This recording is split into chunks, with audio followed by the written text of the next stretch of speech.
UP की राज्यपाल आनंदीबेन पटेल जिस ट्रेन में सफर कर रही थी, देर शाम कुछ लोगों ने उसी वंदे भारत ट्रेन को सूरत के पास निशाना बनाया। 2 बोगियों पर जमकर पथराव किया गया, जिससे यात्रा कर रहे लोगों में हड़कंप मच गया। वहीं इस पूरे मामले की तस्वीरें आई हैं, जिस पर सूरत के पास पत्थर बरसाए गए। मुंबई से अहमदाबाद जा रही वंदे भारत ट्रेन जब उत्तरायण और कोसाड के बीच से गुजर रही थी, तभी देर शाम के बीच पथराव हुआ। इस दौरान वंदे भारत पर किया गया पथराव इतना तेज था कि ट्रेन की कोच की खिड़कियों की कई शीशे टूट गए। अचानक हुई घटना से यात्रियों में अफरा तफरी मच गई। इसके बाद पूरे मामले की सूचना जीआरपी को दी गई। फिर आरपीएफ की टीम ने रेलवे की पटरियों के पास से एक संदिग्ध को हिरासत में लिया। ट्रेन पे पत्थर मारना एक बहुत गंभीर अपराध है। रेल हमारी राष्ट्रीय संपत्ति है, इसलिए हम कहते हैं इस बात को बहुत गलत मानते हैं और इसी हिसाब से कहते हैं हम लोगों से अपील भी करते हैं कि इस तरह की चीजें ना करें। फिलहाल पकड़े गए संदिग्ध से पूछताछ की जा रही है। हालांकि इस पूरी घटना में किसी भी यात्री को चोट नहीं आई है।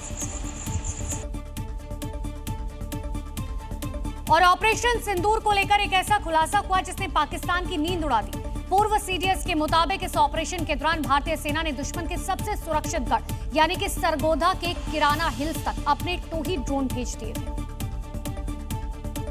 ऑपरेशन सिंदूर के दौरान भारतीय सेना ने दुश्मन को ऐसी धूल चटाई कि वो आज तक सदमे में है।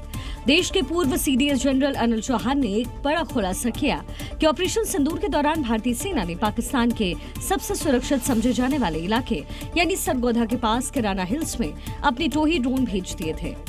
We did not target Kirana Hills. I can maybe given kind of an explanation. Before those strikes, we had sent in a lot of loiter ammunitions at Sargodha, and Kirana Hills is about 10 kilometers north of Sargodha. Kirana hills Pakistan के लिए कोई आम जगह नहीं है। रणनीतिक विशेषज्ञों का मानना है कि पाकिस्तान ने अपने परमाणु हथियारों का जखीरा इसी पहाड़ी क्षेत्र के भीतर छुपा रखा है और जब पाकिस्तान अपनी सबसे सुरक्षित मान में बैठा था, तब भारतीय ड्रोन उसके आसमान में उसके रडार और ठिकानों की थाह ले रहे थे। इस खुलासे ने पाकिस्तान को ये सोचने पर मजबूर कर दिया है कि जो भारतीय सेना के मानव रहित ड्रोन उसके सरजमी के इतने अंदर तक बेरोक टोक घुस सकते हैं, तो भारत के आधुनिक लड़ाकू विमान पलक झपकते ही उसके नापाक ठिकानों को राख में बदल सकते हैं। ये घटना पाकिस्तान के लिए एक खुली चेतावनी है।